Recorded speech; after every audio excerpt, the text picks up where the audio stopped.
चलो, as discussed earlier, या फिर हम लोगों ने डिस्कस किया था कि we are going to start with a new chapter. The new chapter which we are going to start here is going to be very interesting for all of you. आप लोगों को भी अच्छा लगेगा, बढ़िया लगेगा. You all will be very happy, या क्योंकि हम लोग एनिमल फिजियोलॉजी और ह्यूमन फिजियोलॉजी चालू कर रहे हैं. So it will be good for all of you. Lohita Lohita Lohita. Lohita ने हाथ ऊपर किया. हो गया लोहिता, डन. लोहिता भी लेट आई. सर वो प्रॉपर्टीज ऑफ एंजाइम्स के लिए पेजेस. हाँ हाँ, ठीक है. अच्छा, तुझे क्या करना है फिर बुशरा? प्रॉपर्टीज ऑफ एंजाइम्स के लिए पेजेस छोड़ा है तो लिख लो. सफरा को पूछो. क्या मेरा स्क्रीन विजिबल नहीं है ऐसा श्रुति हिंग मेरे बोल रही है. Shruti, is my screen visible? Yes sir. हाँ, बराबर है. मैंने तो शेयर किया है. श्रुति एक बार चेक करो. अभी है. श्रुति, तेरा नेट स्लो है क्या? तेरा साबुन भी स्लो और तेरा नेट भी स्लो है. बुशरा, चलो शैल वी स्टार्ट. चालू करते हैं नया chapter. And the new chapter which we are going to start here is the body fluids and circulation. Okay. अच्छा, ये पार्ट है ना. अच्छा, इसमें कुछ वीडियोस वगैरह भी रहेंगे तो I will show you as and when the time, as and when it is necessary and required. तो उस टाइम पे मैं हम लोग दिखाते रहूंगा. Now sir, did you discuss about synapse? Synapse Sanika मैंने औरंगाबाद में डिस्कस किया था. अभी तुम्हारे स्कूल में जब आऊंगा तो उस टाइम पे भी मैं डिस्कस करूंगा, डोंट वरी. अरे वो सिनैप्स वाली आई नहीं आज. खुशी, खुशी गायब है आज. अरे ओ खुशी, नहीं आज खुशी. देखा, आज अमन गायब है, खुशी गायब है. किधर जाते रहे तुम लोग सब? हाँ. डिसिप्लिन ही नहीं है सर. हाँ? डिसिप्लिन नाम की चीज ही नहीं है.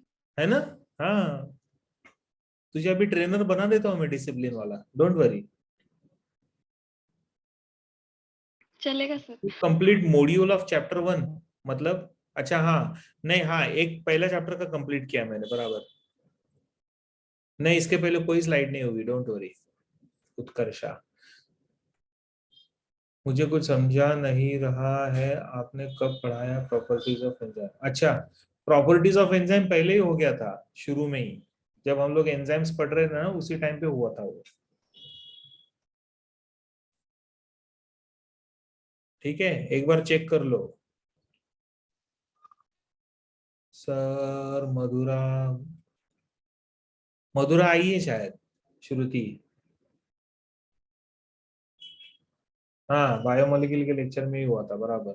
हाँ, मधुरा मधुरा है. श्रुति, डोंट वरी. तेरे बाजू में बैठी है मधुरा, दिखती नहीं क्या तुझे? चलो, shall we start. Body fluids and circulation. Bushra, एक बार रेफरेंसेस ले लो बेटा, हम लोगों ने ऑलरेडी पढ़ा है वो. ओके.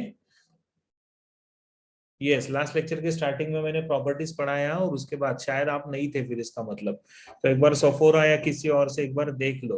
ओके. अच्छा, अभी थोड़ा ध्यान दो इधर. Name of the chapter is body fluids and circulation. This is a chapter from the third chapter of the NCERT text book for, you can say, that is unit number 5. या human physiology का unit number 5 है, उसमें से ये third chapter है. ये human physiology में से. So we are going to start with this interesting chapter, that is body fluids and circulation. Now when we say body fluids and circulation, what comes to your mind first? सबसे पहले दिमाग में क्या आता है? Yes, सबसे पहले हमारे दिमाग में आता है something that is known as the blood. Very good. Blood के साथ और क्या आएगा दिमाग में? Yes, blood is circulated. Very good, Priya. Blood के साथ आता है और एक important चीज हमारे दिमाग में, that is called as the heart. And naturally heart का काम क्या रहता है? Very good Nishita. और हार्ट के साथ आता है another important, that is the blood vessels. Okay. तो तीन चीजें हमारे दिमाग में आती है, blood, heart and blood vessels. और इसके साथ और एक इंपॉर्टेंट चीज जो हमारे दिमाग में आता है, that is called as the lymph. जानबूझ के मैंने इसको अलग से और अलग इंक में लिखा है, देयर इज अ पर्पस कि ऐसा मैंने क्यों किया है, because lymph is not directly connected to the heart, instead it is indirectly connected to the heart. Okay, Aditya lymph भी मैंने लिख दिया, don't worry. So it is not directly connected to the heart, but it is indirectly connected to the heart. That is why I have written it little differently. Okay. चलो हम लोगों को अभी यहाँ पे क्या करना है. Veins is a part of blood vessels, Shruti. Blood vessels लिखा है ना मैंने, तो ब्लड वेसल्स में क्या क्या आएगा, तो ब्लड वेसल्स में आएगा आर्टरी, ब्लड वेसल्स में आएगा वेन, और ब्लड वेसल्स में आएगा कैपिलरीज. ओके, तो ये तीनों चीजें आती है, right. So artery, vein and capillary. Now हम लोगों को ये चैप्टर में करना क्या है, we need to study everything related to the blood, then we need to study everything related to the heart as well as then the next one, that is the blood vessels. क्या हो गया, Sephora घर चली गई थी, disconnect हो गई थी सफोरा. हाथ ऊपर करना, Sephora.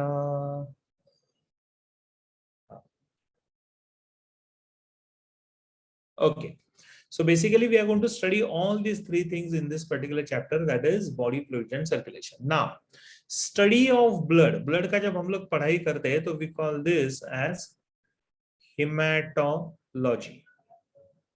Okay, it is known as hematology.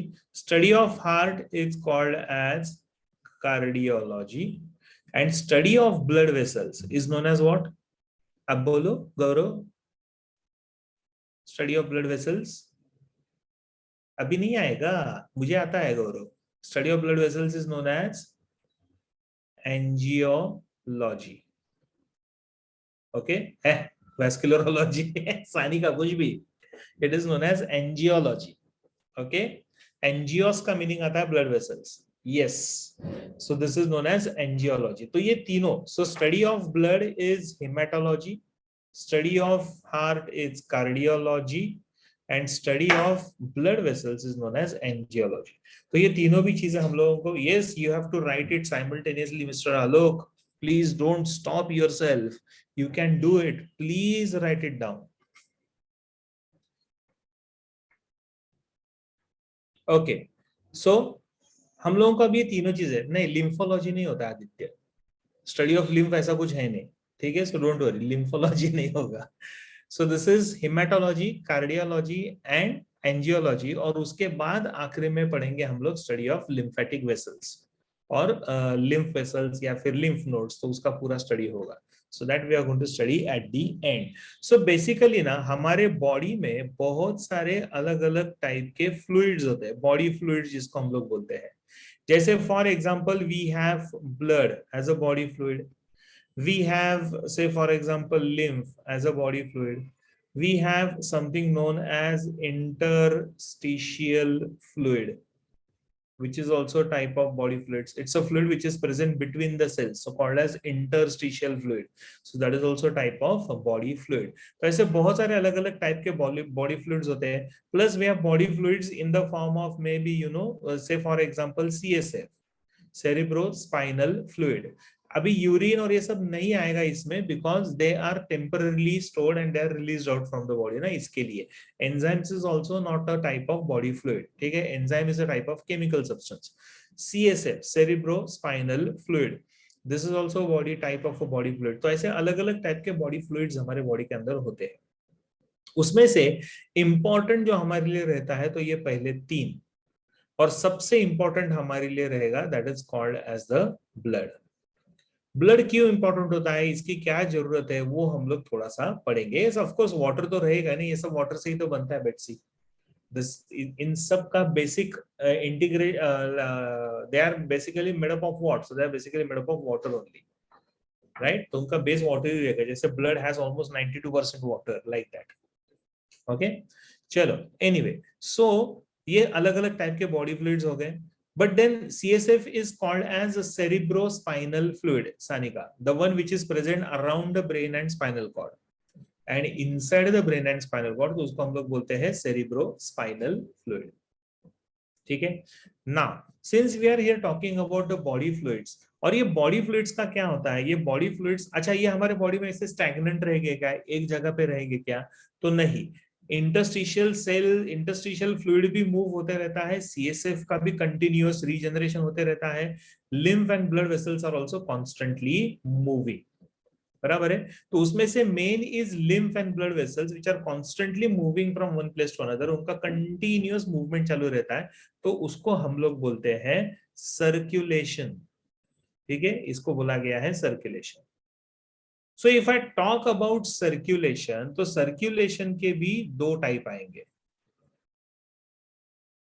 ठीक है, तो circulation is divided into two types. कौन कौन सा, सबसे पहला जो सर्कुलेशन आता है that is known as the open circulation, और दूसरा जो आता है that is called as the closed circulation. Very good. So one is the open circulation and the other one is closed circulation. Okay ना, अभी यहाँ पे क्या करना है, ओपन सर्कुलेशन में व्हाट यू विल राइट, यानी open circulation is what, open circulation is the one where the body fluids, I am just writing it down. Body fluids are moving through a open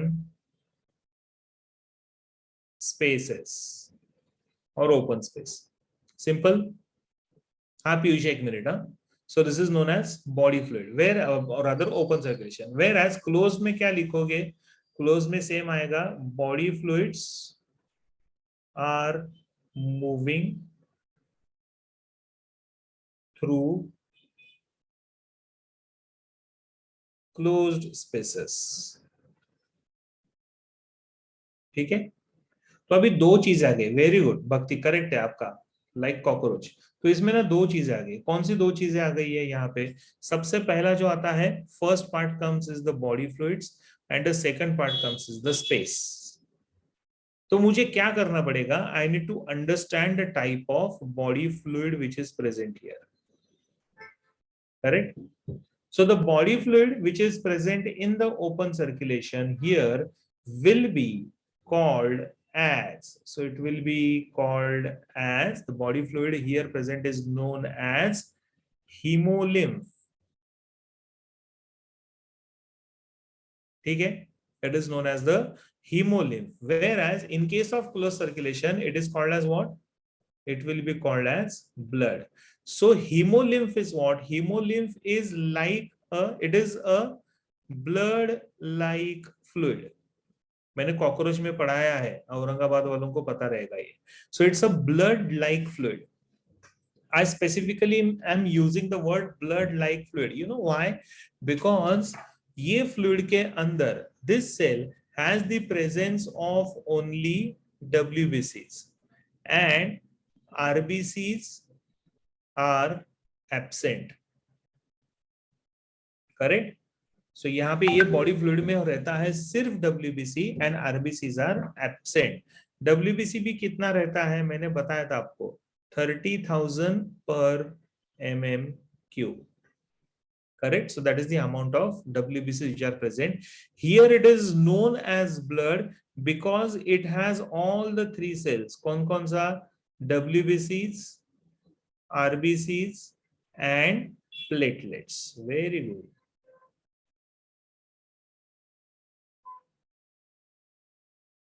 ठीक है, so it is the platelets. So ये तीनों के तीनों cells रहेंगे।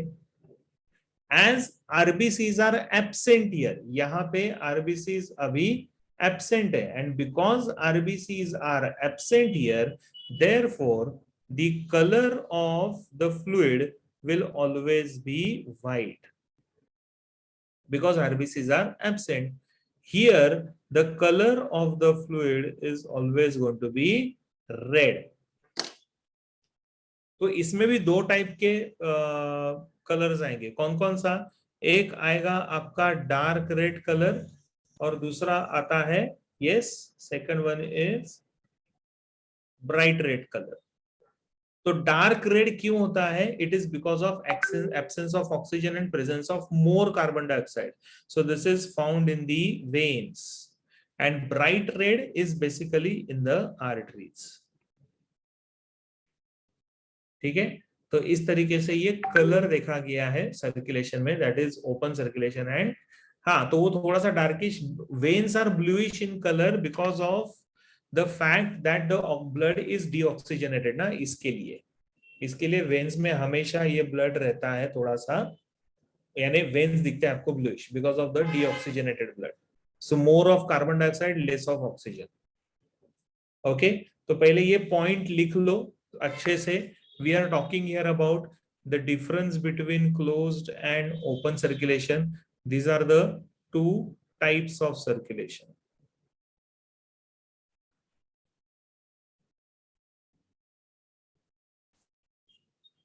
हो जाने के बाद मुझे बोल दो कि सर हो गया।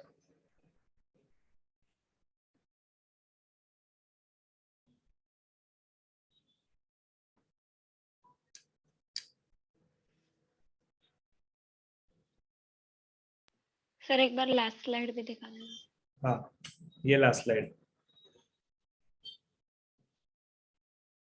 ठीक है। हाँ सर, हो गया। अगला वाला भी हो गया। हाँ,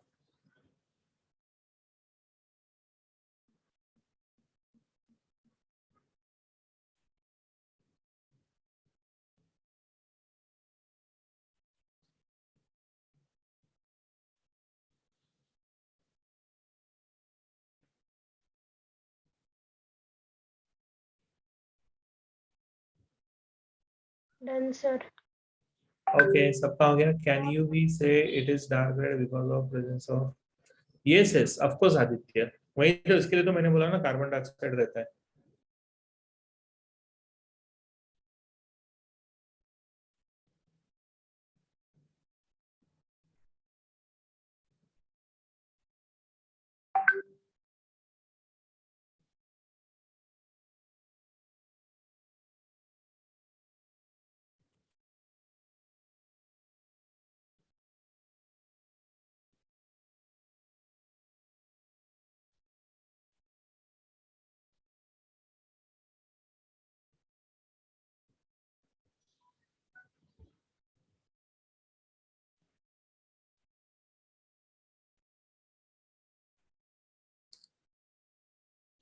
चलो हो गया।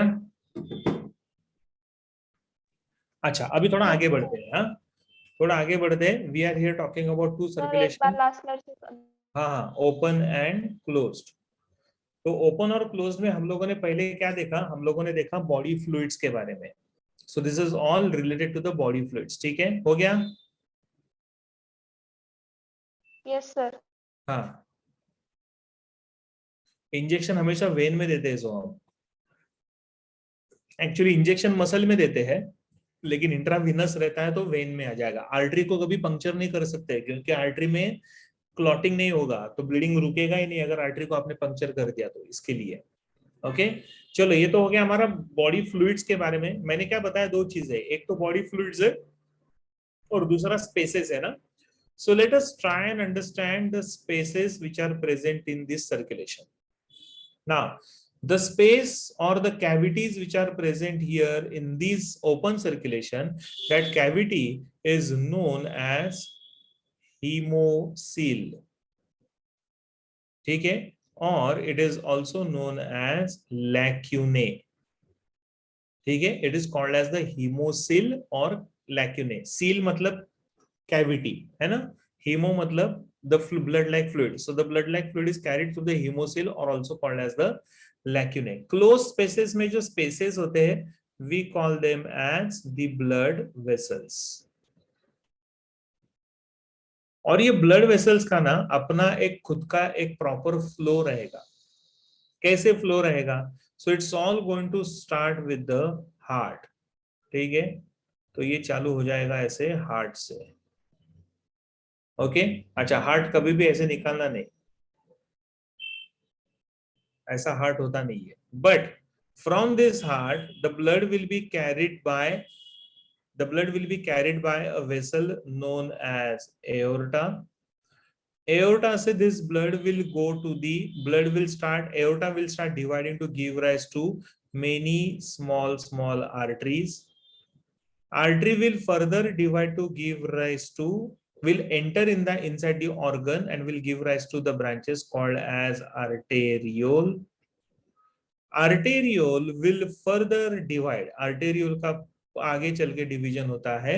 Then it gives rise to another important structure or the network known as capillary. ठीक है. लैक्यूने ये हो जाएगा कैपिलरी. थोड़ा इधर ध्यान दो, लिखने में बहुत ज्यादा ध्यान मत रखो, जो मैं सिखा रहा हूं उसमें भी ध्यान दो. Now capillaries will rejoin. Okay, capillaries rejoin होंगे. अगर रीजॉइन होंगे तो वो क्या बनाएंगे? They will form the venules. Okay, ये कुछ अलग ही तरह गया. एक मिनट. हाँ,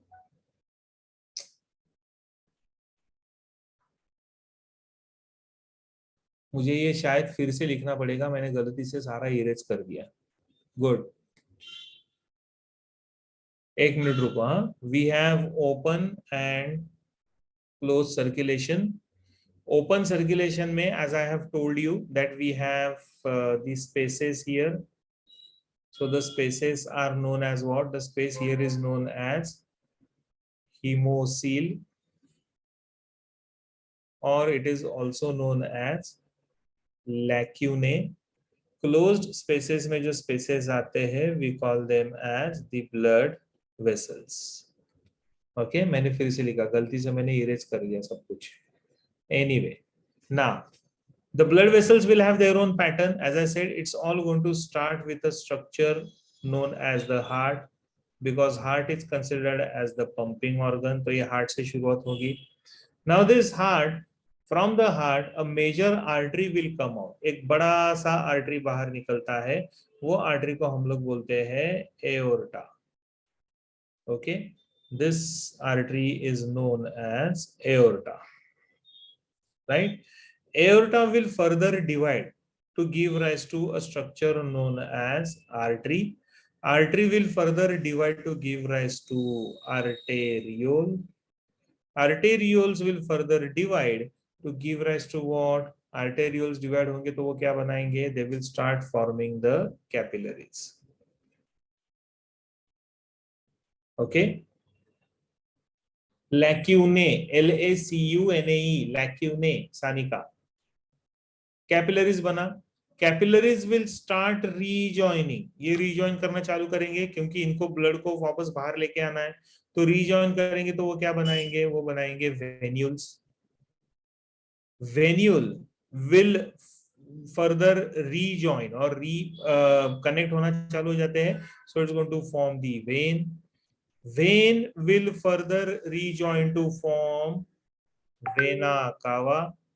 And vena cava will carry this blood to the heart again. समझ में आ रहा है? Capillaries will rejoin inside the organ Shravani to give rise to venule. Venule will also rejoin to form the vein inside the organ, or vein will come out from the organ and will join to the vena cava. ये सब draw करना है पीयूष, पूछो मत. Correct doubt है. हाँ बोलना. Sir blood vessels कैसे क्या स्पेसेस फिल करेंगे? ब्लड वेसल्स कैसे क्या स्पेसेस मतलब फिल? जैसे ओपन में मतलब वो ओपन सरफेस पे वो या फिर ओपन स्पेस में ब्लड फ्लो होगा, तो फिर उसमें अगर कुछ स्पेसेस रहे तो लैक्यूने या हीमोसिल वो फिल करेंगे. लेकिन नहीं क्लोज नहीं, में फिर the ब्लड spaces, वेसल्स के. hello, the spaces हाँ, are सर. called as. ये स्पेसेस को ओके ही हम लोग हीमोसिल और लैक्यूने बोलते हैं. Okay okay. हाँ, और यहाँ पे क्लोज्ड में the spaces are called as what? Blood vessels. Blood vessels. Okay. हाँ, समझा. और यही पैटर्न होता है. तो ये पूरा वन वे ट्रैफिक है, इसमें कभी भी कोई भी चेंज आएगा नहीं, जबकि there is no such pattern for the open circulation. ठीक है, अब ये पूरा अच्छे से लिख लो, क्योंकि आगे चल के उसके बहुत सारे रेफरेंसेस आने वाले हैं. फाइन.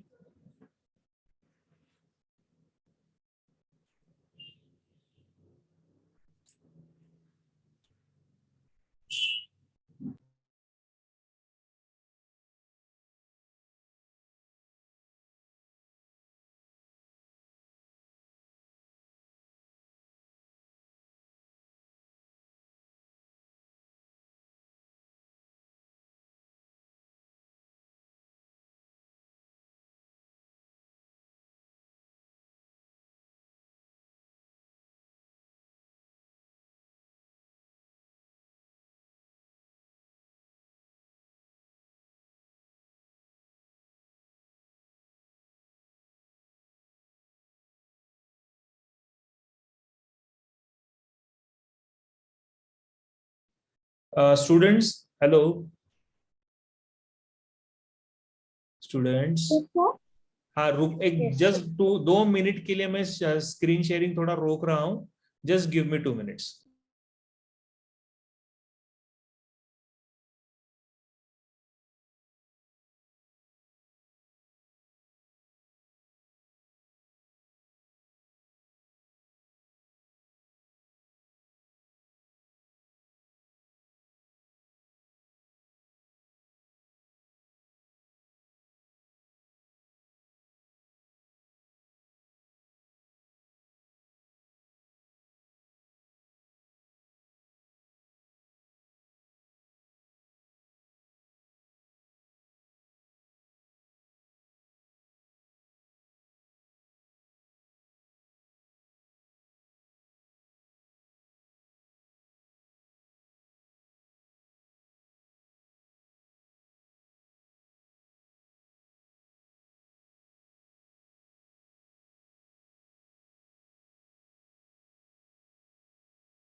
चलो शैल वी।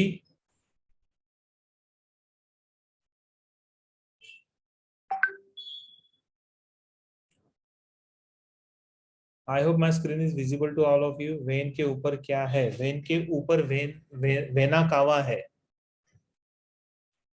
मेरा पेन किधर गया? हाँ, this is vena cava. VENACAVA, vena cava. ठीक है, चलो तो ये हो गया हमारा एक basic difference between what is closed circulation and what is open circulation. So this is how we are going to understand. वैसा ही हम, अच्छा ये बेसिक्स है जो मैंने अभी आप लोगों को बताया। ब्लड वेसल्स के फिर स्ट्रक्चर हम लोगों को पढ़ना है कि किस तरीके से उसके वॉल्स बनते हैं। We are not going to discuss about the open circulation because, क्योंकि हम लोग इसके बारे में नहीं पढ़ रहे। ठीक है, we are not going to discuss about the open circulation because we are here going to talk about human blood circulation. Okay, human का जो ब्लड सर्कुलेशन है उसके बारे में हम लोग डिस्कशन करने वाले। So we are not going to talk about the open circulation, so we are going to talk about the closed circulation. तो क्लोज सर्कुलेशन है करके we are going to discuss first. सबसे पहला हमारा स्टडी होगा blood का, उसके बाद सेकंड हमारा स्टडी होगा हार्ट का, और उसके बाद थर्ड हमारा स्टडी होगा ब्लड वेसल्स का, और फाइनली फिर उसके बाद होगा लिम्फ। ठीक है, तो इस तरीके से ये पूरा चैप्टर आगे लेकर जाएंगे। So we'll start with the blood first. Okay, what is the function of the blood? Blood हमारे लिए जरूरी क्यों है? Why blood is essential for all of us? So it is basically required for transport of the nutrients as well as the oxygen. Correct? So that is the need for, actually ये need for circulation के हिसाब से है. Last slide, ये लो last slide. हो गया Sanika घोड़के? Finished?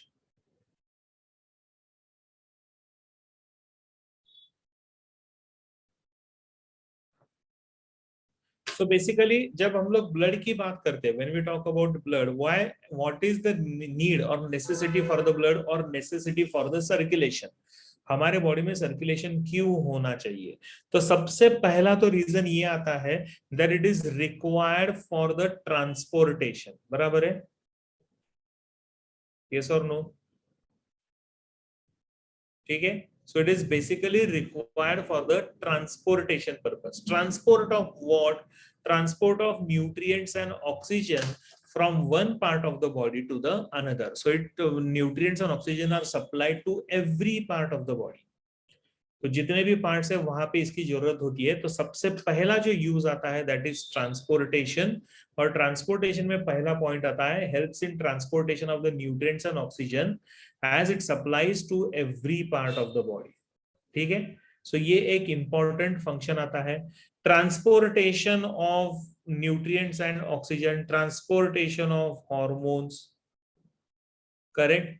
Hormones के transport में भी ये काम में आता है. Transport of excretory waste, waste material के ट्रांसपोर्ट में भी ये काम में आता है because kidneys will synthesize the waste material which is released in the blood, or rather liver will synthesize the waste material released in the blood. From blood it goes to the kidney. Kidney में होता है उसका filtration.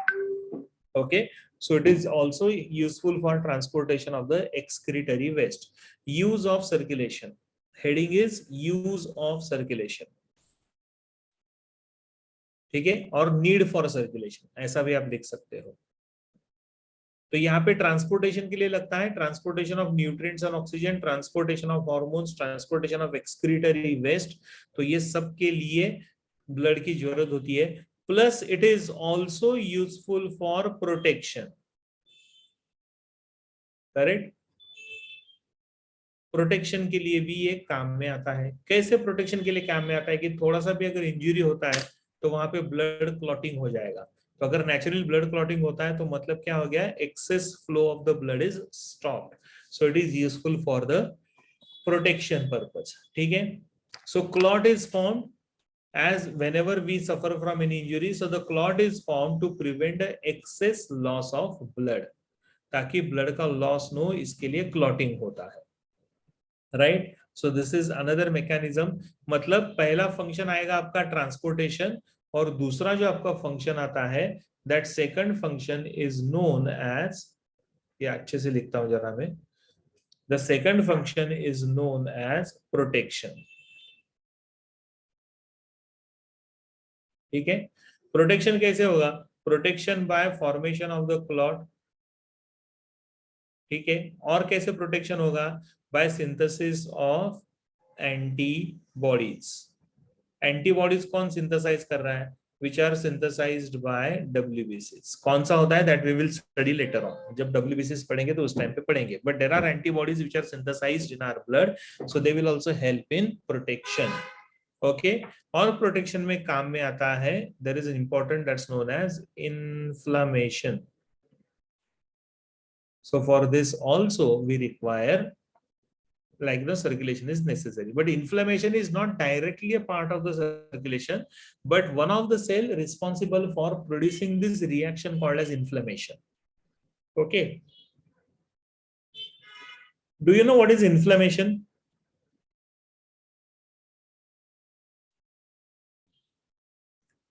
सूजना. क्या सूजना? okay, Gaurav is saying mast cell causes inflammation. very good. so there will be swelling. correct? तो swelling होता है. और क्या होता है?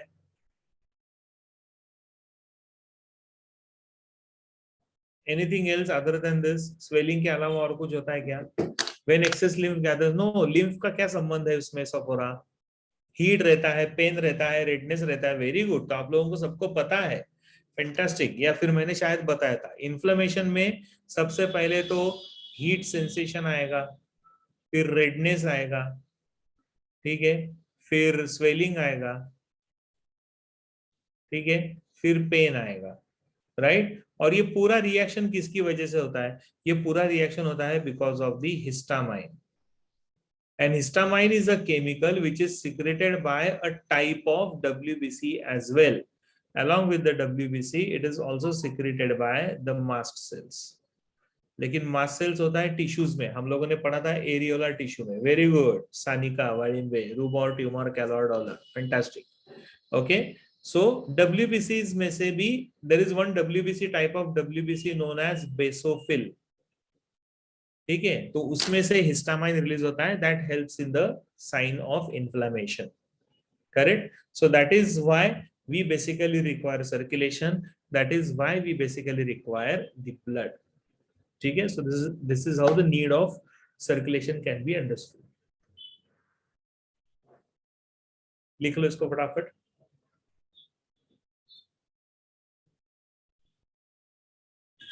WBC के आजू बाजू क्या लिखा है? साइड में मास्ट सेल लिखा है और नीचे बेसोफिल लिखा है।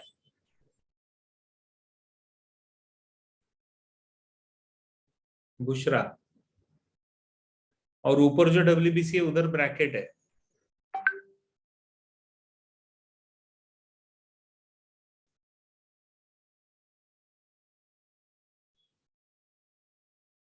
Gaurav, inflammation is a primary response of the body against any form of injury. Okay, तो इसमें क्या होता है, सपोज किसी ने अगर जोर से फटका मारा या हाथ पे किसी ने अगर जोर से मारा, तो वहां पे हीट, रेडनेस, स्वेलिंग आएगा। अभी रेडनेस क्यों आता है? Because there is stagnation of the blood, मतलब स्प्रेड रोकने के लिए, तो ब्लड वहां पे स्टैग्नेंट रहेगा फॉर सम टाइम, इसकी वजह से स्वेलिंग आएगा। सेल के बीच में जो फ्लूइड है वो भी बाहर आना चालू हो जाता है, उसकी वजह से स्वेलिंग आता है। Yes, even there will be loss of sensation. Correct, Sanika. That is right. And that is why mast cell is a type of cell found in the areolar connective tissue. Soham. Okay. It's a type of cell found in the areolar connective tissue. Tissues में हमने पढ़ा है ये। अच्छा, तुम्हारा अभी तक हुआ नहीं है ना, नासिक वालों का नहीं हुआ है शायद। औरंगाबाद के लिए मैंने ऑलरेडी पढ़ा दिया है कि ये क्या होता है, so everyone knows it, I hope. Sir histamine, हाँ, हेलो सर एक बार लास्ट स्लाइड दिखाओ ना। कौन सा लास्ट स्लाइड? ये, इसमें क्या है? गुड गौरव। सर हिस्टामाइन WBCs में होता है जो ये तीनों चीजें कॉज करता है। हिस्टामाइन रहता है बेसोफिल में, जो ब्लड की यानी WBC is one of the cell, WBC is one of the cell is basophil, so that also helps in inflammation. Mast cell of areolar connective tissue will also help in inflammation. ऐसा है। Okay sir. Numbness is because if the injury is very severe, तो वहां के जो nerve endings है ना वो block हो जाते हैं, तो उसकी वजह से नमनेस आता है, that's called as loss of function, ठीक है? तो ऐसा भी हो सकता है। हो गया लिख के ये?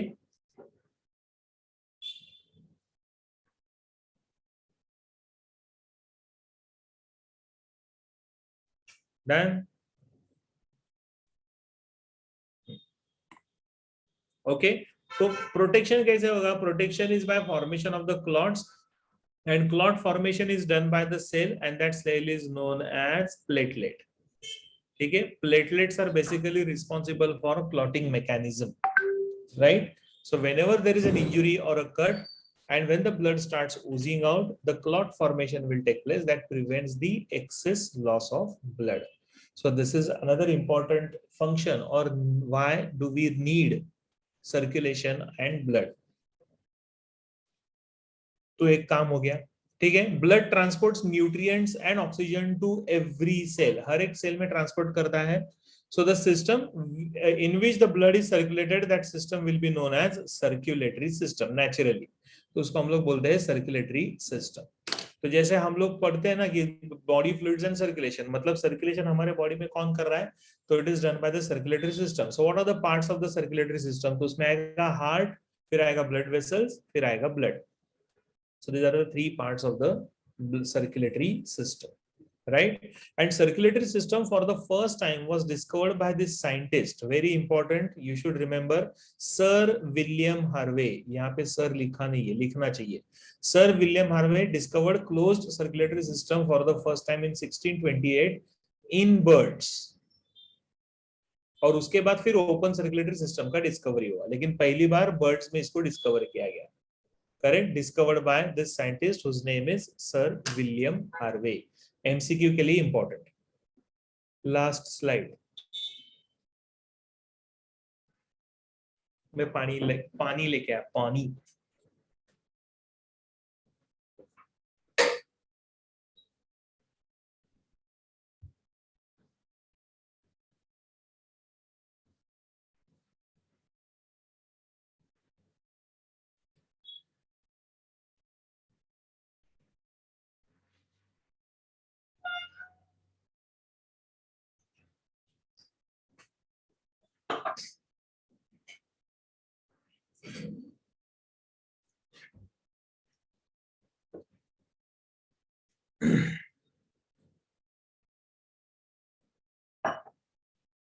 Finished?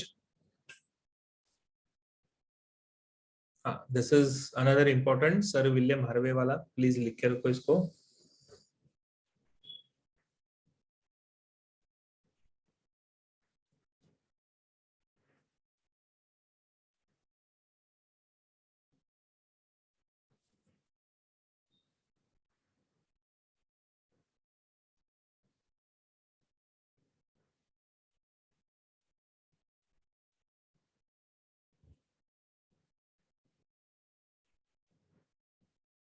Done?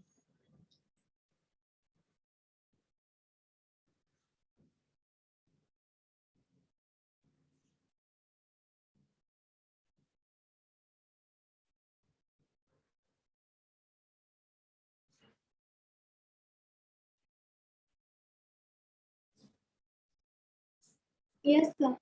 हाँ, just give me a minute.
Okay, चलो यहाँ तक तो ठीक है. Sir William Harvey is the one who discovered this circulation in the birds. ठीक है, तो ये तो एक बेसिक्स हो गया about the circulation. Now we are going to start with the next important part, that is the blood. तो थोड़ा ब्लड के बारे में हम लोग समझ लेते हैं. Now what are the typical physical characteristics of the blood and what is the composition of the blood, that we are going to understand. So physical characteristics of the blood. So what type of tissue blood is, can anyone tell me? Connective tissue. Very good. It's a connective tissue. And what is the nature of this connective tissue? Is it semi-solid, solid, or fluid in nature? Fluid. Very good. So we call this as the fluid connective tissue. So it's a main circulating fluid which is found in the human body, and it's a type of fluid connective tissue. Okay. because it connects one part of the body to another, therefore called as connective tissue, and as its nature is in the fluid form, so we call this as fluid connective tissue. ठीक है, तो इसको हम लोग fluid connective tissue बोलते हैं. And study of the blood क्या बोलते हैं हम लोग इसको, अभी मैंने बताया था. So study of the blood is known as hematology. Very good. So it is called as the hematology, that is the study of the blood. Fine. Now next, as I said, typical characters may, if we have to observe, then blood is, as I said, is a type of fluid connective tissue. Okay, so it's a type of fluid connective tissue. Last slide में कुछ है ही नहीं सानिका, इतना ही है physical characters. ठीक है, physical characteristics की हम लोग बात कर रहे हैं ना. सो पहला, सबसे पहला फर्स्ट इंपॉर्टेंट कैरेक्टरिस्टिक आता है, it's a type of fluid connective tissue because its nature is fluid और liquid. From where it will develop, यानी एम्ब्रियोनिक डेवलपमेंट कहां से होता है. So blood will be derived from the ectoderm. कहां से डिराइव होता है? So the blood will be derived from the mesoderm. 3 layers होते हैं, एक्टोडर्म, एंडोडर्म एंड मीजोडर्म. उसमें से it will be derived from the mesoderm. In fact the entire system will be derived from mesoderm. तो जो blood बनता है, it is always derived from the mesoderm. So that is the germ tissue from where it will be synthesized. ठीक है. Then next important, the color of the blood will always be bright red or red. It is basically because of the presence of RBCs. As there is presence of RBC, and RBC contains what? RBC के अंदर क्या रहता है? That is hemoglobin. very good, hemoglobin. And hemoglobin is basically red in color. That is why color of the blood is going to be bright red. Okay, so that is the color of the blood. pH of the blood will be almost neutral. ठीक है, almost neutral रहता है इसका pH. It is neither acidic nor basic, almost neutral in nature. तो थोड़ा सा basic की तरफ जाता है, लेकिन almost neutral ही होता है. That is 7.4. So it is slightly alkaline in nature. Okay, so that is another important characteristic. Utkarsha को लास्ट स्लाइड चाहिए. हाँ, ये लो Utkarsha.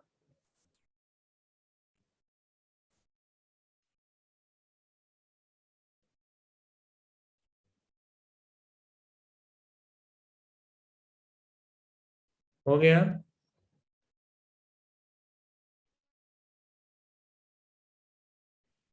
Okay, so pH of the blood is going to be slightly alkaline in nature. 7.4 is the pH, so it is slightly alkaline in nature. Can be considered as neutral also if you want. Yeah. Then the taste of the blood. अभी blood ऐसा कोई पीता नहीं है, पता नहीं है photo क्यों आया है, but the taste of the blood is always going to be salty. अभी salty taste क्यों आता है blood को? It is only because blood contains sodium chloride. इसके लिए please show all slides from physical characters. मैं दिखाता हूँ प्रिया. ठीक है, so it is salty to taste. So what are the typical physical character? अच्छा, ये viscosity है blood का. हाँ, vampires पीते हैं, बराबर सफोरा. सो ये वैम्पायर ही था, जो वैम्पायर ही थी जो दिख रही थी ना स्क्रीन पे, वो वाली. सर वो रेड वाइन लग रही है. हाँ, बराबर. तो यहाँ पे this is basically viscosity of the blood. So it is compared to the water, of course heavier than the water. So it is always going to be heavier than the water. So it is considered as the viscous fluid. थोड़ा सा thick होता है. Okay, so it is considered as the viscous fluid. Correct. So viscosity is going to be more. And volume of the blood की अगर हम लोग बात करते हैं, तो in case of human beings the volume of the blood is actually 5.5 to 6.5 litres. ये लिख के रखो जो मैंने लिखा हुआ है. And average therefore is 5 litres.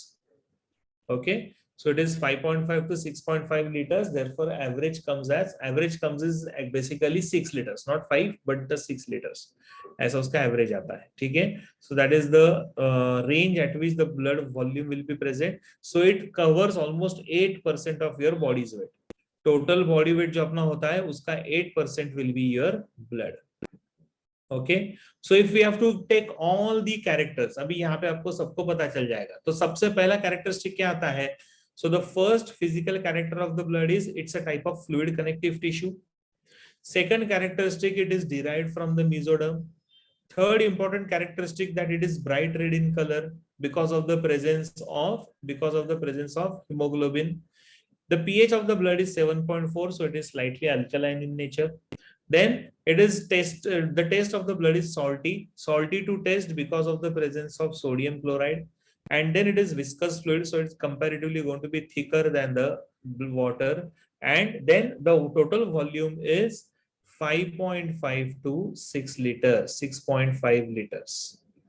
Okay, so that is the total volume of the blood, which covers almost 8% of your total body weight. Total body weight का 8% is your blood. राइट तो ये पॉइंट यहाँ पे आए हुए हैं सबके सब, प्लीज यहीं से आप कॉपी कर लो.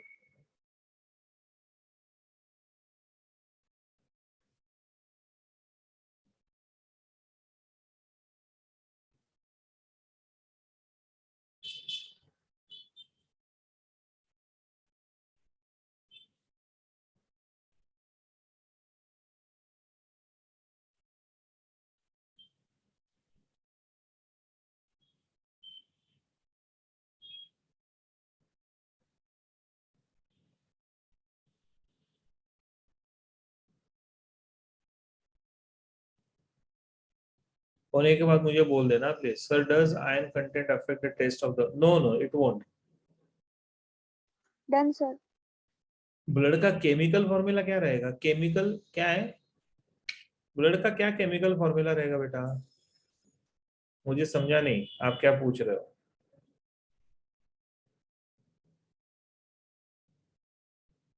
Okay Betsy.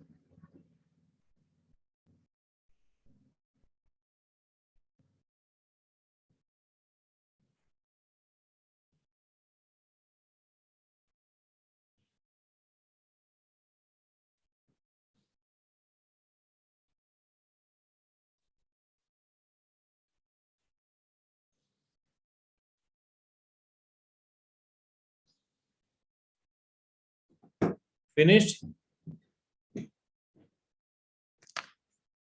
Sir, does iron contain? No, Bhakti, it won't. Mom says blood La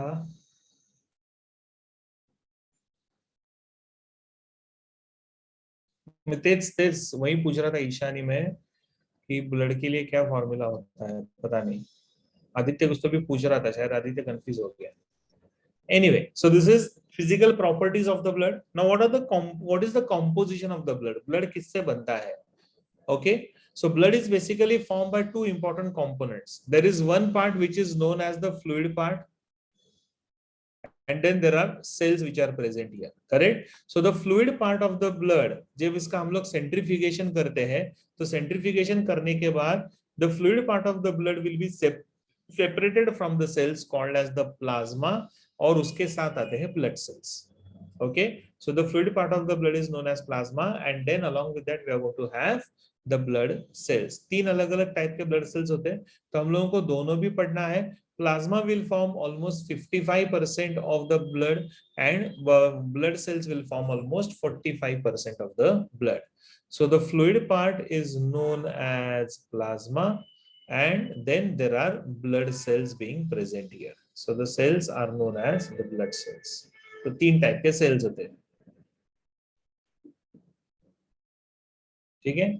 So this is, हाँ एग्जैक्ट नहीं होता है, plus minus here and there. What you are saying is right. There is no formula for blood, as blood is a mixture of chemicals, not a chemical compound. Correct. It's okay. Cool, chill. सब लोग cancer कर रहे हैं वो चीज को. I know कि there is no specific chemical formula for the blood. समझ में आया आदित्य को? Aditya please accept. समझा आपको? ओके, सो यहाँ पे ये रहेगा.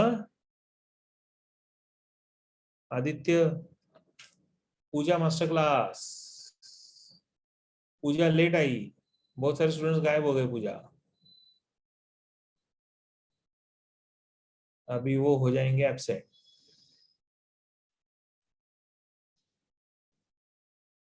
कर लिया पूजा, आपको पैनलिस्ट में ऐड कर लिया. गुड. आदित्य ने यस बोला है सब लोग. ओके, सो ये हो गया हमारा एक typical composition of the blood. Bushra Singh, अच्छा हुआ नेटवर्क इश्यू नहीं आया आज. आई नो बुशरा, तुम्हारा ऑलरेडी हो गया अटेंडेंस, फिर भी मैं बोलता हूँ कौन आ रहा है कौन नहीं आ रहा है, तुम लोगों को फिर भी ध्यान नहीं रहता है। Anyway, now we are talking here about composition of the blood. तो दो होते हैं। So we have this first part that is known as the fluid part of the blood. So that fluid part of the blood is known as the plasma. Shruti को previous slide, ये slide Shruti हो गया।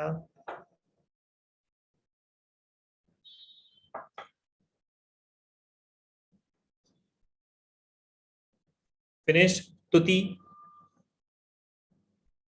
Yes, sir. Okay तो एक एक करके पढ़ते हैं। सबसे पहले हम लोगों को पढ़ना पड़ेगा fluid part of the blood that's called as the plasma. So what is plasma, what are their characteristic, what exactly is it made up of? So it's a straw coloured and a viscous fluid. Straw coloured मतलब yellowish coloured, ठीक है? It is yellowish whitish in colour and it's a viscous fluid. Viscous fluid मतलब it is comparatively thicker than the water, ठीक है? So it's a type of viscous fluid and this particular fluid that is plasma will have different components। क्योंकि ये fluid है तो naturally इसका सबसे important component क्या रहेगा? That's going to be the water, which is going to be almost 90 to 92%। So the maximum part of the plasma is water, which is 90 to 92%, and rest part is of course the solutes, and those solutes are around 8 to 10%, correct? So 90 to 92% is water and 8 to 10% is your solutes। कौन सा last slide चाहिए? ये क्या है? दो ही तो words है। Sir वो जो लेट्स रिवाइज वाला स्लाइड था ना, उसके बाद से बताओ ना। कौन सा? लेट्स रिवाइज वाला जो स्लाइड था ना, उसके बाद वाली स्लाइड से बताओ। ये हाँ, इसके बाद वाला वाला। ना, दिस वन। यस।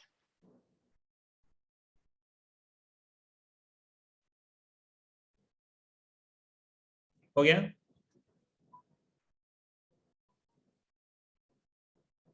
एक मिनट सर।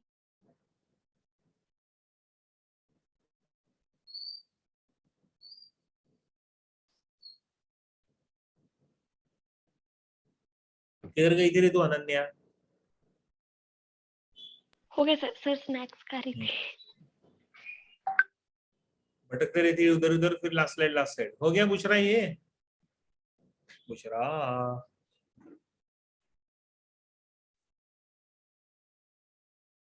ओके। अरे तूने बोला था ना लास्ट स्लाइड ये वाला, दिस वन। हाँ, क्या नहीं तो ऊपर देख मैसेज तेरे, because I was teaching this time you said last slide sir। चलो anyway, so plasma contains water which is almost 90 to 92%, और उसके बाद आता है 8 to 10% solutes। तो सोल्यूट कौन कौन से आते हैं? मतलब पानी में तो कुछ समझने की जरूरत है नहीं, वाटर ही है typical. So what are the type of solutes? तो उसमें out of 8 to 10% almost 7% are the proteins, ठीक है? प्लाज्मा में out of 8 to 10%, 7% are proteins, and because they are found in the blood, in the plasma, therefore called as plasma proteins, ठीक है? So they are therefore called as the plasma proteins. तो कौन कौन से plasma proteins होते हैं? तो सबसे पहला जो प्लाज्मा प्रोटीन आता है that's called as the serum albumin, और ओनली एल्ब्यूमिन लिखा तो भी चलता है। So it is albumin. Albumin के बाद we are going to have another that's called as the globulin. उसके बाद then we have the next one that's called as the heparin. Heparin के बाद we have another plasma protein known as fibrinogen, and fibrinogen के बाद आता है prothrombin. Okay, serum albumin and serum globulin, ठीक है? अभी जितने भी प्रोटीन्स है ना, they are basically protective in function, mostly they have primary function of protection. Serum albumin helps to maintain the water and salt balance। Okay, पहले ये देख लो Sahil. Serum globulin is basically responsible for defence mechanism. जैसे antibodies form होते हैं ना, antibodies are type of globulin known as immunoglobulin, ठीक है? Heparin is what? Can anyone tell me what is heparin? Blood clotting. Very good. So it is known as anticoagulant. Okay. So it is called as anticoagulant substance. So that is your heparin. ठीक है. Fibrinogen and prothrombin both will help in what? Both will help in, yes, blood clotting.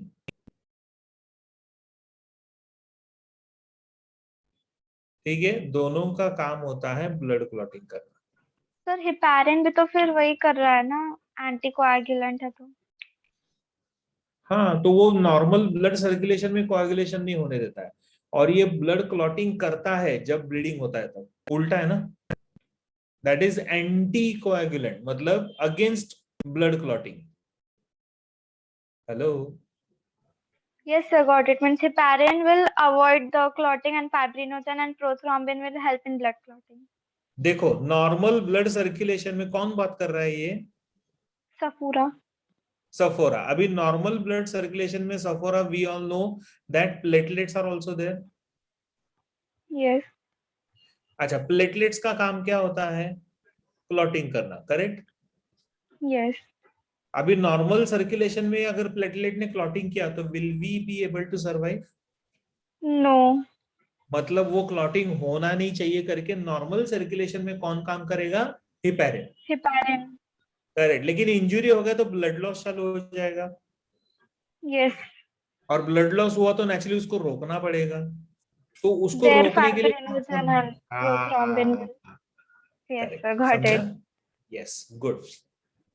Albumin will be responsible for maintenance of water and salt balance. That is the work of albumin. ठीक है. हाँ, like osmoregulation. Correct. Finished? Yes, sir. Okay, so these are all the different types of plasma proteins. Plasma proteins जैसे serum albumin, globulin. Serum का पता है क्या होता है? Serum, serum is basically plasma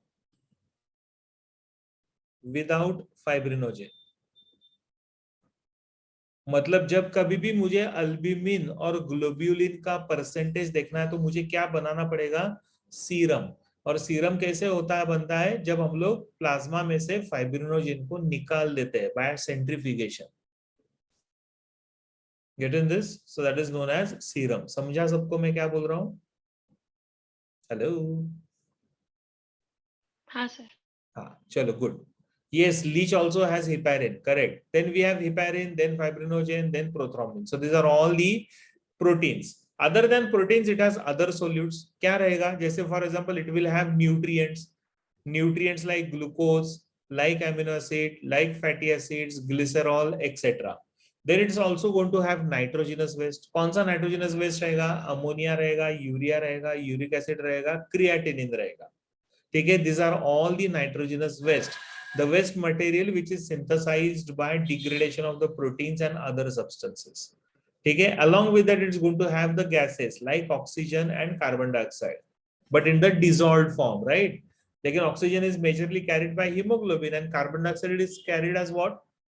Carbon dioxide is carried in the blood as, hello, Carbaminohemoglobin. bicarbonates. याद है क्या? मैंने Yes. रेस्पिरेशन में पूरा बताया था. Respiratory system, breathing and exchange of gases. ठीक है. So that is oxygen and plus of course nitrogen. Then it has certain regulatory substances. कौन कौन से? जैसे फॉर एग्जांपल हार्मोन्स रहेंगे, एंजाइम्स रहेंगे, लेकिन एंजाइम का क्वांटिटी एकदम कम रहता है. Majorly it will have regular hormones. Some inorganic substances like for example bicarbonates, chlorides, phosphates, sulfates like sodium, potassium, calcium and magnesium. Correct. So these are all the different types of other solutes. जो बचा हुआ 3% होता है, 1 to 3%, that is this. ठीक है. So plasma में 90 to 92% is your water, 7% is your proteins, plasma proteins, and 1 to 3% is all these substances. तो ये सब मिलकर बनता है आपका प्लाज्मा. ठीक है, लिख लो इसको. कौन सा लास्ट स्लाइड चाहिए अभी?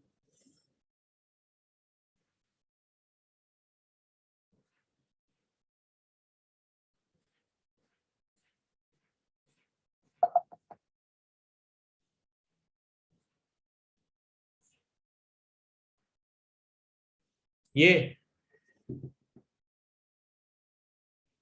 Yes sir. नहीं, 7% छोड़कर ना Bushra. 8 to 10% is your proteins. Sorry, solutes. Water is 90 to 92%. 8 to 10% is your solutes, और solute में plasma protein 7% और उसके साथ ये वाले सारे substances 1 to 3%. तो other solutes कितना रहेगा? Other solutes will be 1 to 3%. ऐसा. ठीक है.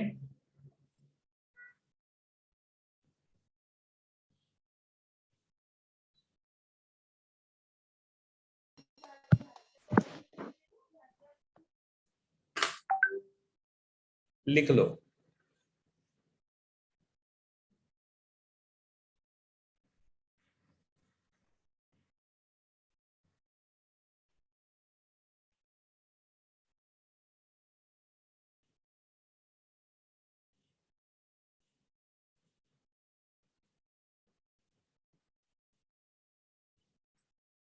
साहिल दिया ना मैंने mic option.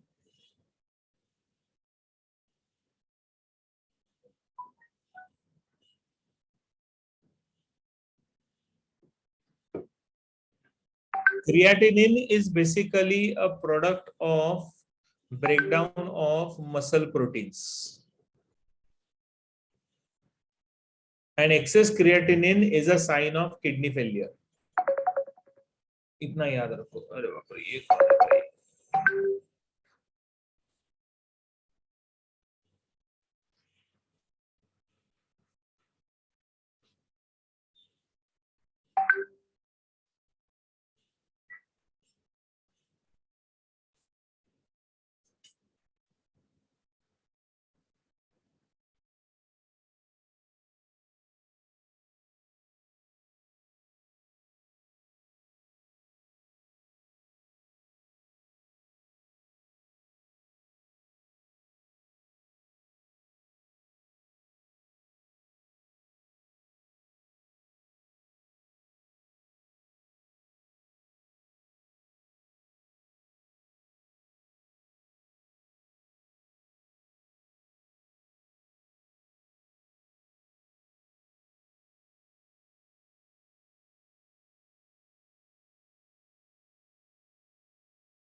Done, sir.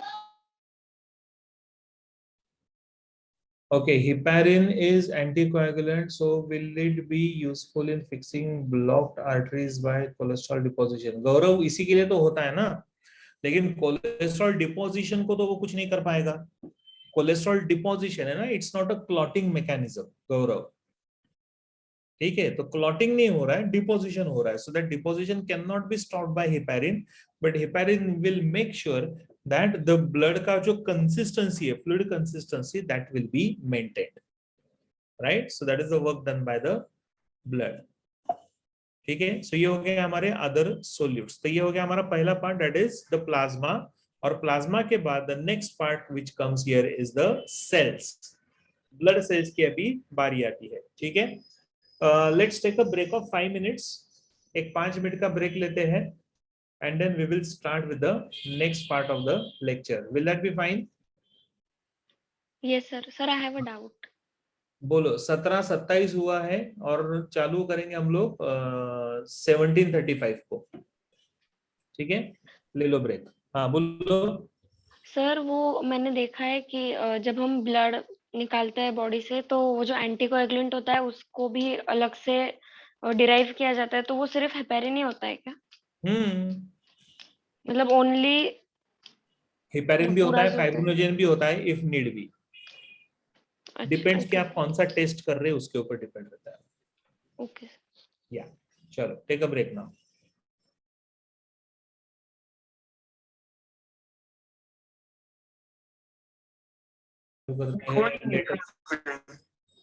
Late us begin with the next part. अभी हम लोग है ना यहाँ पे सेल्स के बारे में पढ़ रहे हैं, तो थोड़ा सा ना मैं एक एडिशनल आपको इंफॉर्मेशन देना चाहूंगा. So I will just add few slides here before we start with the RBCs.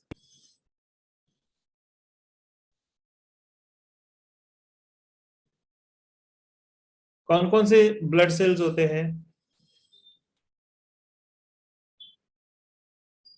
Blood cells कौन कौन से RBCs, होते हैं? white blood cells, red blood cells. So we have the first blood cell here, that is known as RBC. Second blood cell is called as WBC, and the third blood cell is known as what? Platelet. बराबर है. अभी थोड़ा ध्यान दो अच्छे से और अच्छे से समझ लो. The first important point, the other name, दूसरा जो नाम होता है इनका, the other name for these cells is RBCs are also known as erythrocytes. erythrocytes. Very good. So they are also called as erythrocytes. WBCs are known as Leukocytes. leukocytes. And platelets are called as what? Thrombocytes. Very good. They are called as thrombocytes. Okay. Now, the next important point, synthesis. For the synthesis of these cells, ये cells के synthesis of the RBCs will be done with the help of a pigment. ठीक है? So it is done with the synthesis pigment जो लगता है. So this synthesis के लिए जो pigment लगता है, that pigment here is known as erythropoietin. मैं ये फिर से लिखूं जरा. मैं अभी चैट बॉक्स थोड़ी देर के लिए बंद रख रहा हूं. Okay, please don't write anything in the chat box. अगर आपको बात करनी है, बोलना है, तो डायरेक्टली आप माइक ओपन करके बोल सकते हो. आई विल नॉट नो कि आप क्या लिख रहे हैं चैट बॉक्स में. Character, type of blood cells, RBC, WBC, platelet. Okay, RBCs are also the other name of RBC जो अभी हम लोगों ने डिस्कस किया. So it is also known as erythrocyte. WBCs are known as leukocytes, and platelets are known as thrombocytes. Okay, next, सबसे पहला, the pigment which is required for synthesis. Pigment for synthesis of these RBCs. ठीक है. The pigment which is required for the synthesis of this RBCs is known as erythropoietin. For WBCs, naturally it will be called as what? Leukopoietin. And for thrombocytes, it will be called as thrombopoietin. Clear? ठीक है. The process of synthesis of the cells, the process of production or synthesis of the cells here is called as what? It is known as erythropoiesis. ठीक है. WBC synthesise होते तो उसको क्या बोलेंगे? Leucopoiesis. और प्लेटलेट सिंथेसाइज होते तो उसको हम लोग क्या बोलेंगे? It will be called as thrombopoiesis.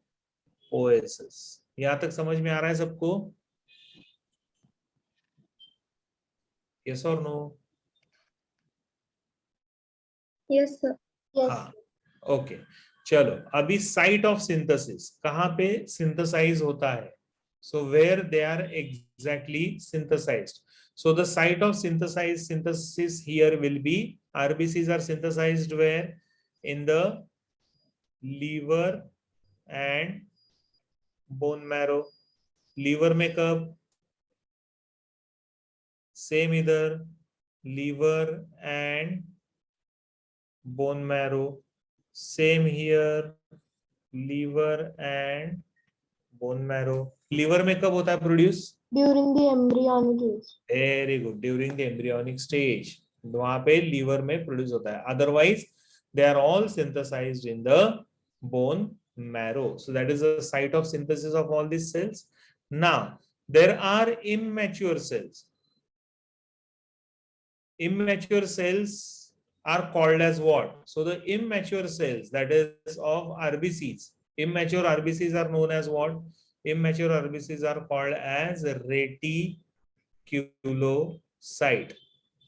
Okay, and reticulocytes are nucleated cells. They are immature. जब वो मैच्योर होते हैं तो nucleus will be lost and they become small. So they are going to be large cells. लेकिन जब mature होते हैं तो they become small, the nucleus is lost, so called as erythrocyte. समझ में आ रहा है? There is no immature stage in the WBCs. But in case of platelets, we have an immature cell that is known as megakaryocytes. Mega का मतलब क्या आता है? Large. Large. Carrion का मतलब क्या आता है? न्यूक्लियस. सो ये मतलब ये सेल का न्यूक्लियस कैसा रहेगा? Large. While it gets matured, जब ये मैच्योर होता है, that time it undergoes the process of fragmentation. और जब इसका फ्रैगमेंटेशन होता है तो उससे प्रोड्यूस होता है thrombocytes. So each fragment will be called as the thrombocyte. I hope everyone is able to understand what I am saying. मैंने चैट बॉक्स अभी चालू किया है. अगर कुछ डाउट्स रहेंगे तो आप टाइप कर सकते हो या फिर पूछ सकते हो माइक ओपन करके. बोलो. अगर ये समझ में आया सब कुछ तो ऐसे के ऐसे लिख दो इसको. Good, got it sir, very nice. चलो ऐसे लिख लो. Megakaryocyte, MEGAKARYO, karyocyte, CYT. Yes, thrombocyte in immature stage has large nucleus, Shravani. लेकिन thrombocyte जब मैच्योर होते तो न्यूक्लियस होता नहीं है. WBC का there is no immature form and WBCs are nucleated cells.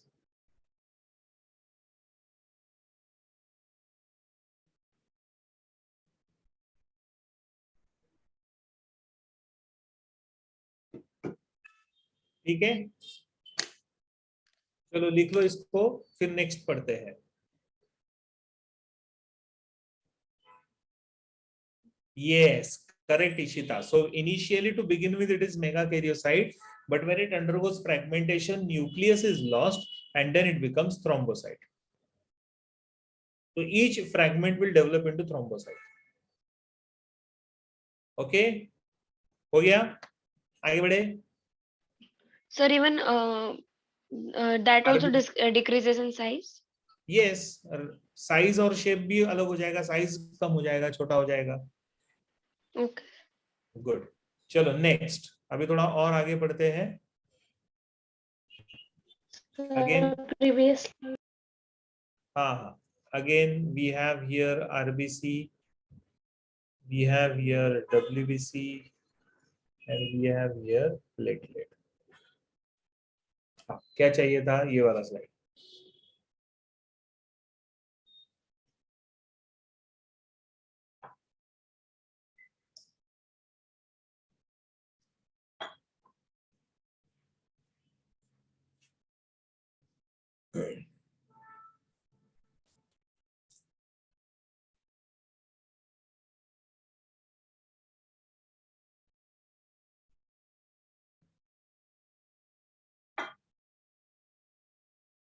done, sir. हो गया सबका लिख के? Yes, sir. ओके, अभी नेक्स्ट. अभी यहाँ पे हम लोग कैरेक्टर लिख रहे हैं और फिर बाद में, ठीक है? चलो good. Next important character which we are going to write here is the shape of the cell. Correct? What is the shape of the cell? In case of RBC, the shape will be, yes, it's going to be biconcave. ठीक है? WBCs are going to be amoeboid. Okay, and platelets are going to be, platelet will be exactly opposite to the RBCs, that is biconvex. Okay, amoeboid या फिर आप लिख सकते हैं यहाँ पे पॉलीमॉर्फिक. अलग अलग शेप रहता है WBCs का, डिपेंड्स ऑन द टाइप. तो बायकॉन्केव मतलब साइड से देखोगे तो कैसा दिखेगा? तो ये सेल आपको साइड से ऐसा दिखेगा, लाइक दिस. ओके, पॉलीमॉर्फिक यानी अलग अलग साइज एंड शेप तो WBC के टाइम पे पढ़ेंगे. और प्लेटलेट आपको ऐसा दिखेगा पूरी की तरह. This is biconvex. Nucleus in these cells in RBCs is absent. In platelet, in WBCs, it's going to be present. And here also in platelets, it's going to be absent. Okay? ठीक है? So that is the nucleus. कि nucleus के बारे में थोड़ा सा हम लोग लिख सकते हैं कि this is how nucleus can be understood. Right? अच्छा, अभी इसका नंबर हम लोग बाद में पढ़ेंगे, अलग अलग नंबर्स होता है, so that I will not write here. लेकिन if the count of the RBC is more, increased count, RBC का count अगर बढ़ जाता है तो what we call this as, if RBC count increases then it is known as erythrocytopenia, or it is also called as, any idea? किसी को? Polycythemia. ठीक है, so it is also called as polycythemia. तो वही WBC count बढ़ेगा तो क्या बोलेंगे? एरिथ्रोसाइट बढ़ा तो एरिथ्रोसाइटोपेनिया, WBC काउंट बढ़ा तो Leukocytopenia. Leukocytopenia. Very good, leukocytopenia. और वही थ्रोम्बोसाइट काउंट बढ़ा तो साइटोपेनिया.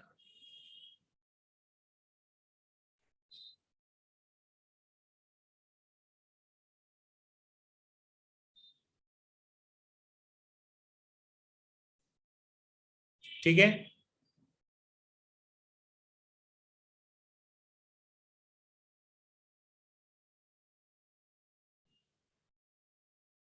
अच्छा एक मिनट ना रुको, यहाँ पे इंक्रीज की जगह,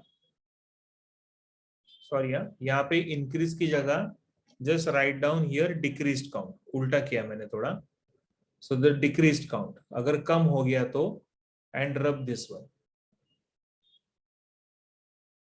ओके।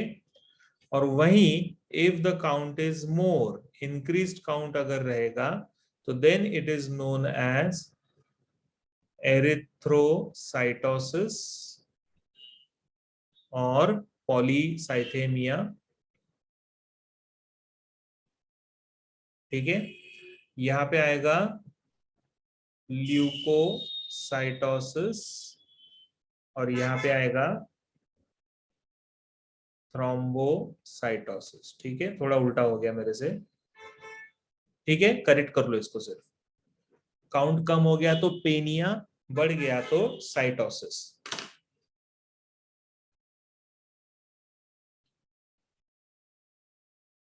ठीक है। Sir, yes, sir, is this a disease or just a condition? This is just a condition बेटा, and this condition can be produced because of some of the other disease also, depends. Okay, normally sir. अभी RBC count कब कम होगा, जैसे patient को anaemia है ना तो आरबीसी काउंट कम हो गया, ऐसे होता है ना। कैंसर के केसेस में फिर आपका आरबीसी काउंट भी कम हो जाएगा, प्लेटलेट काउंट कम हो जाएगा, डब्ल्यूबीसी बढ़ जाएगा। प्लेटलेट काउंट कम हो जाता है इन वायरल इन्फेक्शंस, या डेंगू, वेरी गुड, फैंटास्टिक।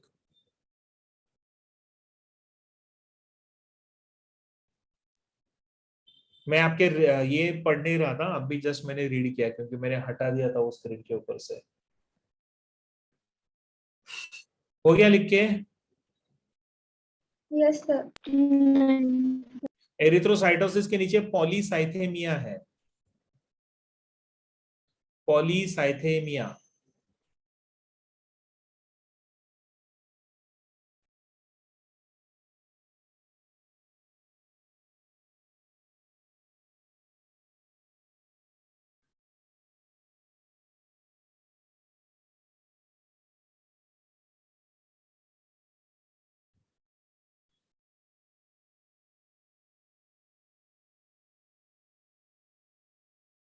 हो गया?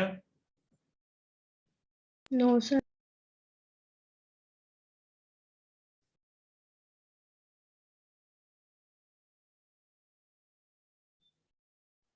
सर हाँ। आरबीसी इंक्रीज काउंट पे हम उसे पॉलीसाइथेमिया कहते हैं, तो डिक्रीज काउंट पे कोई दूसरा नाम है क्या और? नहीं नहीं, ओके।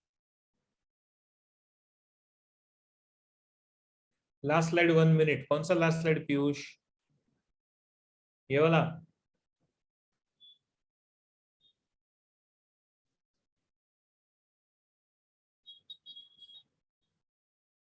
मिला क्या Piyush? Done Piyushji?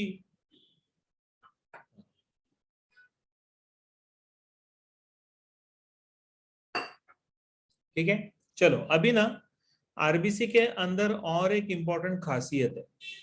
As I said, in RBC there is absence of nucleus, ठीक है। In RBC there is absence of mitochondria, and in RBCs there is of course table is over. In RBCs there is absence of nucleus, there is absence of mitochondria, there is absence of endoplasmic reticulum. तो ये सब चीजें absent क्यों होती है RBC के अंदर? So it is only because, जैसे for example nucleus is absent to provide space for haemoglobin, mitochondria will be absent, क्यों? क्योंकि हीमोग्लोबिन कैरी क्या कर रहा है? What is carried by haemoglobin? Oxygen. Oxygen. और माइटोकॉन्ड्रिया का काम क्या होता है? To take the oxygen for converting into ATP. Very good. तो अगर ये सेल में माइटोकॉन्ड्रिया रहेगा तो ये सेल क्या करेगा? हीमोग्लोबिन के अंदर जो ऑक्सीजन है उसी को यूटिलाइज कर लेगा फॉर जनरेशन ऑफ एटीपी। तो अगर ये सेल ने ही अगर यूटिलाइज कर लिया तो डिस्ट्रीब्यूशन कैसे होगा, या फिर डिस्ट्रीब्यूशन कम होगा, that is why mitochondria is absent. Endoplasmic reticulum का फंक्शन क्या होता है? Production of amino acids. Okay, and Synthesis of lipids and hormones. and one more, very good, structural support, fantastic Gaurav, so it provides structural support ना, जैसे for example ये cell है, ये nucleus है, तो माइटोकॉन्ड्रिया ऐसे रहता है, so it acts like a spokes, correct. तो ये भी एब्सेंट होता है, why? Because the RBCs needs to squeeze through the capillaries.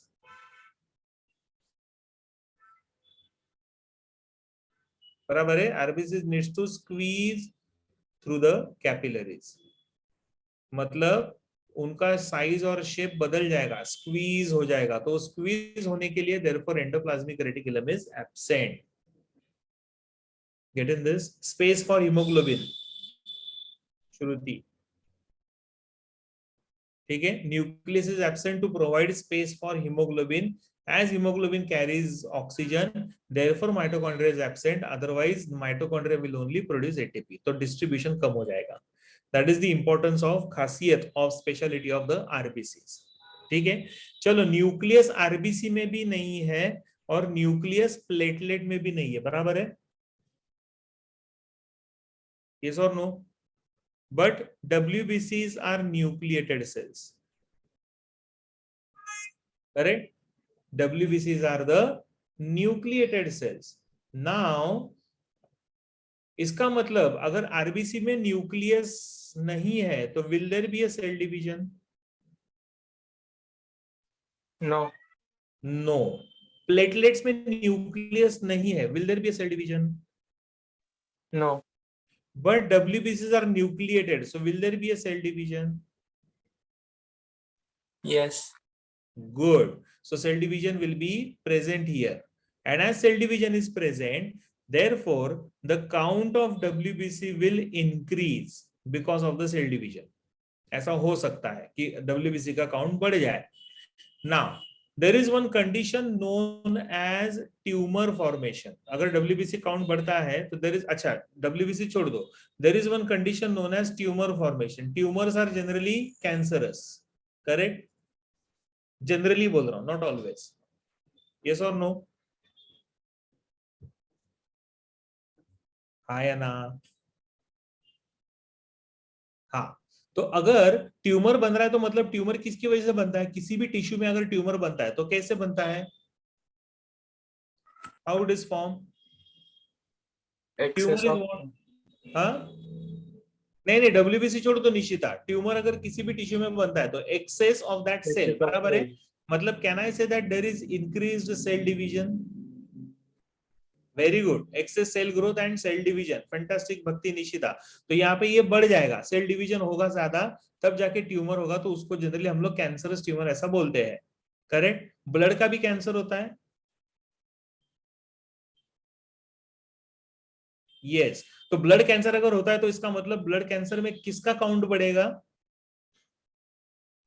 WBC. So there is increased count, जो नॉर्मल काउंट WBC का होता है, normal count of WBC is 4000 to 8000 per mm³, जो यहाँ पे बढ़ के हो जाता है ऑलमोस्ट 25,000 to 80,000 पर mm³।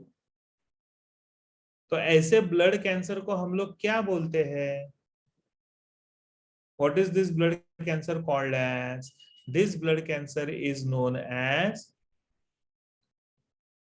Leukaemia, yes, so it is called as leukemia. Leukemia ये नाम कहां से आया? From leukocytes, correct? ल्यूकोसाइट का काउंट बढ़ता है, इसके लिए इसको बोलते हैं ल्यूकेमिया। समझा आपको ये?